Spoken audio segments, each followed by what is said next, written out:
Hello and welcome to Cornell Cooperative Extension of Ulster County's Coop-Cast. I'm Samantha Ambrosini, your Season 3 host. Welcome back. Last week we learned all about SNAP-Ed, and this week our guest is here to tell us what you need to know about raising chickens. If you could just introduce yourself to start. Hello, everyone. My name is Jason Detzel. I am the Livestock and Pasture Management Educator for Cornell Cooperative Extension of Ulster and Orange County right now. I own a cattle ranch in Columbia County, New York, and I live in Hudson, New York. And I am here today primarily to speak to you about poultry topics. Perfect. So my first question, what are the first steps you should take if you're thinking about raising chickens? That is a great question because it's not something that should be taken lightly. First and foremost, you are going to invite other living creatures to live with and around you. So you need to take some serious precautions. First and foremost, is it legal? We actually have our beginning poultry course. The first thing we talk about in that course is it legal for you to have backyard chickens in your municipality? And it may not be. Luckily, there's great resources out there for you to kind of look up aggregate websites that will tell you, but the best way to find it is to call your village office, call your town hall, talk to them about it. And if you don't have something on the books, well, then that's really where you should probably think about taking a course so you understand the needs and necessities of your animals. Like, best practices say you really shouldn't have your house within 50 feet of another property line, and you never pretty much ever have roosters unless you're zone eggs.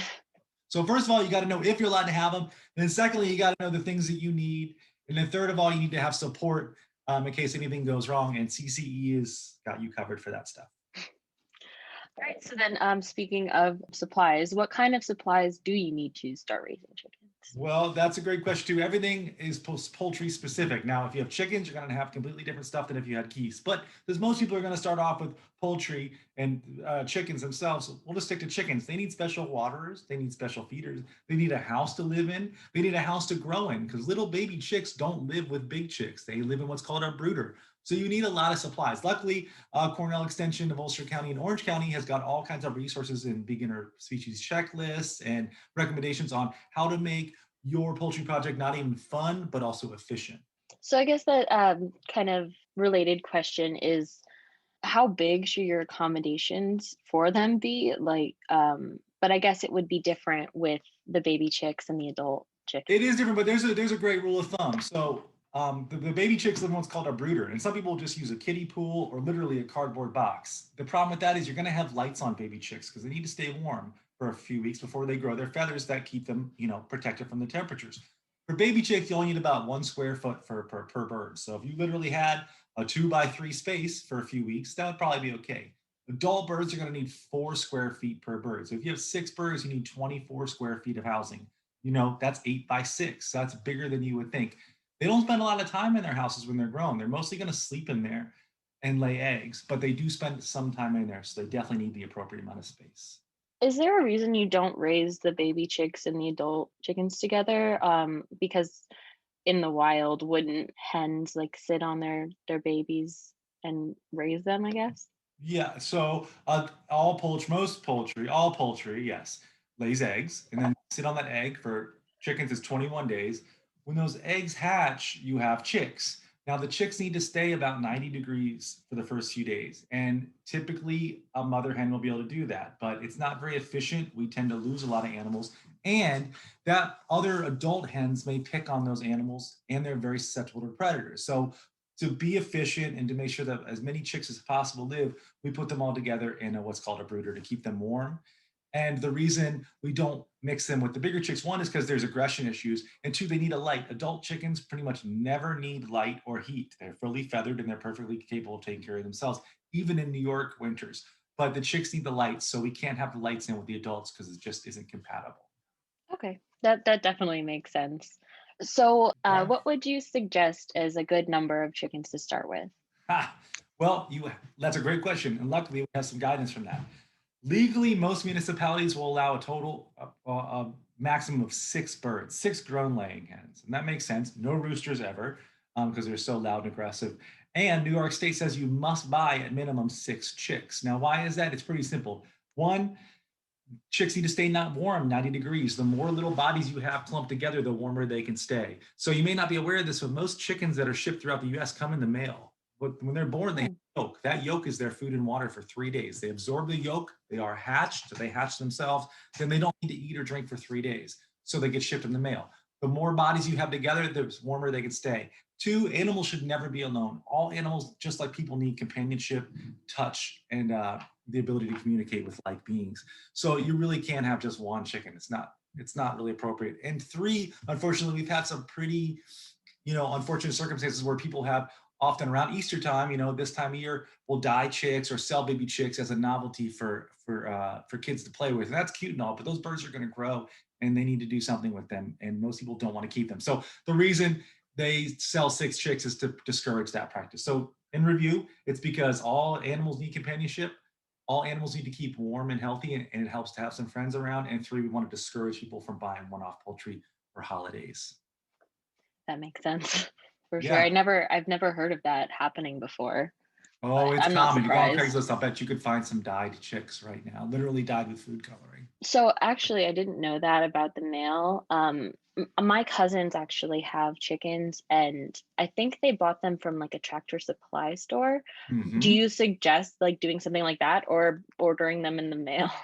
Well, I'm nothing against Tractor Supply. They actually we're having a lot of conversations about them because they brought out a new type of brooder this year. So if you want to learn something, go to Tractor Supply now. You can see the type of brooders they built. A lot of people are not happy with them. The jury's still out on whether they're effective and going to keep them healthy. But anyway, Tractor Supply is a perfectly fine place, or any other seller is a perfectly fine place to buy it. But if you are going to get chicks, especially if you want different chicks, there's probably 500 different kinds of birds, and Tractor Supply and those other agways or whatever providers. So I'm going to sell a few. Ordering online is what most people do from private hatcheries, and there's many of them in the Midwest. The only caveat with that is if you are going to order in the mail, because they have to stay so warm, you got to buy a minimum usually of 25, because 25 is the magic number. They don't have to add any heating elements to the box in the mail. If you order less, they're going to charge you like 50 bucks. So you have to put these heating special things to keep them warm so they survive in the mail. You can buy from any hatcheries, and we have resources for that. We don't recommend places as an extension, but we can tell you where to find them online. If you typed in chick hatchery, you can buy them from NPIP, National Poultry Institute Protection Plan, certified growers in the state. And I have a list of all the growers, which means they've been inspected and they're producing disease-free animals. And then secondly, we don't recommend you, especially as beginners, buy them at auction houses or like truck or back of the truck swaps and parking lots, because you just might not know what you're getting at that point until you're more experienced. So would you say you should buy them as chicks? Like you shouldn't buy adult Good chickens question. or eggs? You can do both. There's nothing cuter than baby chicks. And when you habitualize yourself to that animal and you have a relationship with them, they will grow and you will be friends and they will rely on you and you will rely on them. That's what's nice. That being said, not everybody wants to build a brooder and then a coop, and not everybody wants to put lights because they're dangerous. You can burn your house down. I've had a brooder fire.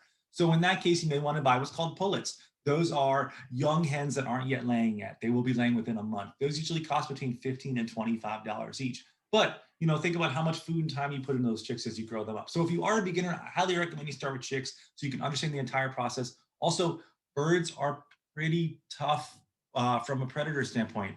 Every land beast, from Sam Squanch to every hawk to everything you can think of, is going to try to eat your chickens. So one of my point is that you probably will lose some to predation or disease or mismanagement. Hopefully not if you take our course. So having adult birds can be an advantage to you. Well, speaking of your course, do you want to go into a little bit more depth with that, like what Yeah, you teach in the course? we do a lot of beginning poultry courses too. You can go to our website to register for it. They're about an hour long. It's the magic number, but we go over everything. We go over all the indications or things you need to be aware of before you buy the chickens, things to be aware of when you do buy them, and like how to deal with nasty things that no one wants to talk about. What do you do if a bird dies? How do you dispatch an injured bird? Where should you buy your feed? Again, like you mentioned, where to buy your chicks. And then, we go over all this stuff in the course. And then what really is important, I think, to most people is know they have a resource. You can always email me or call me. I'm here for you to help you out, and no problem is too small. So that's what these courses offer. Not only do we do chickens, we're doing rotational grazing, pigs. We have a swine course, beef courses, dairy courses, whatever you got. Cornell's got you covered, especially to do with ag and livestock. I'm here for you. All right. So when you're buying chickens, would you say you should have a goal in mind, like either eggs or meat? And how long would it take for either of those Great processes? question.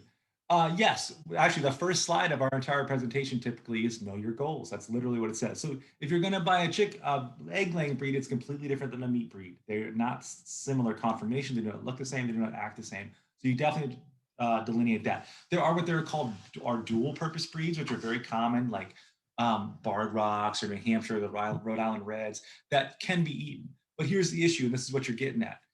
A purpose-built meat bird, if you can believe this, takes 8 weeks to grow from a baby to the meat. The meat that you buy at the grocery store is less than 7 weeks old. You can believe that. And that's not through genetic modification. It's literally through phenotypical selection. They're picking the biggest birds. So that's where we are.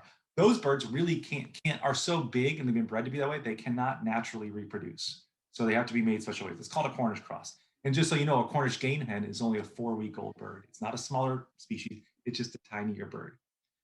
Egg layers mature at 6 months. So you're not going to have any legs before 6 months.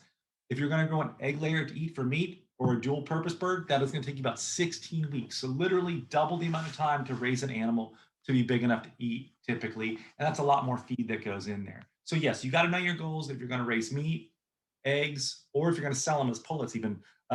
If you're happy, if you take the course, I'm happy to talk to you about each one of those different marketing tracks and what you need to be successful in them. So if you do decide to go the egg track, how many eggs would you get from each chicken? Yeah, so modern layers, again, not through any genetic manipulation of genes, through phenotypical selection. We have 100 chicks, 100 chickens. We pick the ones every year that lay the most eggs. Great. You're going to get about 250 to 280 eggs per year out of a layer hen. Now, right now, it's crazy. I have 7 chickens in my backyard, and I'm getting 8 eggs a day. So we are really on a serious, not every day, but at this time of year, we're going to expect an egg a day from each chicken, basically, or an egg every 1.5 days. So that's a great point. You really got to figure out what you're going to do with them. Are you allowed to sell them? Can you put them in a cooler for free? Should you wash them? These are all things we go over in the course and are very important for the legalities and keeping you and your neighbors safe. Because this is something you're going to put into your body. You better be sure that it's a safe product before you offer it or sell it to someone to consume. Yeah, my next question was actually about selling eggs, but before that, just something interesting I learned is that if you have chickens that lay their own eggs, you don't have to refrigerate them, right? There's different laws in different countries. In this, Okay. we refrigerate our eggs because they are washed. There's a natural bloom on the rind of that egg. When you wash it off with water and soap, you ruin that good bacteria and bad guys can get in.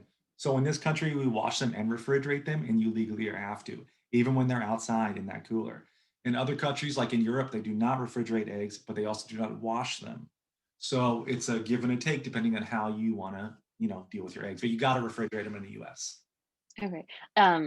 If you're planning to sell them, right? Yeah, what you do with your own eggs at home is totally up to you. Yeah. Yeah, totally. That's a good question, though. Some people would wonder about that. So then if you did want to sell eggs, how would you go about that?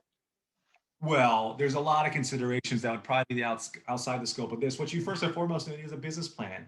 So you got to do a little bit of work, show it to me, and I'll tell you what makes sense and what doesn't. So, like, if you're going to sell eggs, where are you going to get your cartons? What's your label look like? What's required to be on your label? How will you keep those eggs 45 degrees on a 90-degree day? Do you have insurance to cover you in case someone does get sick? Because I guarantee you, at some point down the line, someone will attribute their sickness to your product. It's just Murphy's Law. So these are all super important considerations. Are you going to form a business LLC to insulate you from any liability? So is it legal? Yes. Are there a million other caveats that you must be aware of before you engage in that practice? Absolutely. And that's just to protect you, your farm, and your family, and those citizens around us. So it's basically just like starting any other small business. Absolutely. Absolutely. Okay. So then what would you consider like the most beneficial thing about raising your own chickens in your backyard? Oh, baby, there's a lot of great things. The best thing, I mean, one, I'm not kidding. They are friends. The chickens have personalities. I care for them. We talk, we hang out. But I think where they really shine is with little kids, introducing sensitive topics, sex, waste, poop, fighting. All of that is going to be right in front of you with the child and with the chickens. And you're going to have to talk about those subjects. And it's a great introduction to those things. I mean, yeah, that I think that's their greatest strength. And then, as a funny aside, I don't eat eggs. It's like the only food on earth I do not eat. So we give a lot of eggs away because my wife certainly can't eat them all. But that's a great thing too. And then understanding agriculture, like you now understand what it takes to raise one egg. So when you buy 12 at the grocery store, you kind of understand a little better like where this is coming from, how this came about. This isn't something that came from a factory. Literally, an animal made this from inputs and we collected it and now we're going to eat it. So understanding how ag really works, having new friends and forming relationships with animals, which is super important, and then introducing sensitive topics to children, I think are their three greatest strengths. That's definitely not one I would have considered, but it makes a lot of sense. Yeah. What do you think? Well, based on my cousins owning chickens, and the very limited contact I've had with them, they just seem really fun. And Yeah. I know that my cousins love having the eggs, the fresh eggs and everything. Um, my dog really likes Dogs are the running around biggest the killers. Yeah, absolutely. You yeah. gotta be really careful. We have so many dogs coming to our house. We're super dog people with multiple dogs in our house. But every time someone comes over, they said, "Oh, my dog's fine with chickens," and the next thing I know, there's a chicken in their mouth. So Yeah. We had an incident like that happen almost, but we don't show them the chickens anymore. yeah, we do a lot of training with the dogs so that we're all pretty much living in harmony now. Now, that being said, if those birds get worked up and that prey drive is activated in that dog, there's almost nothing that's going to stop them from chasing it and attacking them. So you do have to be careful with that, but Oh yeah. they do seem like I wouldn't have expected it, but they do seem really fun, and like you said, they have personalities Oh and they're all yeah. different. Oh yeah, and there's a pecking order too. Remember, there's like you were going to learn about what the pecking order really is because it's not pretty sometimes. That low bird on the totem pole will be missing feathers, will act very timid, and if you remove that bird and put another one in its place, it'll just shift to a different bird. So again, a sensitive, interesting, strange topic to talk about how this behavior benefits the entire flock. And then I guess my last question is, do you have like one specific piece of advice you would give to someone who's just starting their chicken journey? Is there something you always say, like, you have to do this, like this is the biggest thing, the You most have to helpful take the thing? course at Cornell. You have to understand because we're going to help you plan for it. These are living beings. This is not a piece of this is not a new iPod you're buying and throwing in the corner. These are living beings. And like I said, there are certain inalienable responsibilities that are going to come along with that. Not only feed, water, and stimulation, but again, like I talked about, what to do if one dies, how to put someone out of their misery, how to treat for medical things that happen. So the number one thing I would say is to find your resources, educate yourself, and then find a mentor or a resource. I didn't start out farming. I've been farming for almost 10 years now. Before that, I worked as a psychologist full time. I started volunteering on farms in Virginia and I fell in love with it. And now I have a new career. So I highly recommend and am happy to support anybody looking for volunteer and or working positions on farms as a way to get your foot in it. All right, so I guess I will get any links that you have to give me for these classes, like places to Yeah. sign up, and I can put them in the description. I'll link you Happen to our again. page, which will have our resources on it and stuff. Okay, awesome. Thank you so much. So that's all for today. Be sure to check out the links in the description if you're interested in any of CCE's poultry classes or resources. Come back next week to hear an exclusive interview with the president of the CCE board. This is Samantha Ambrosini, signing off.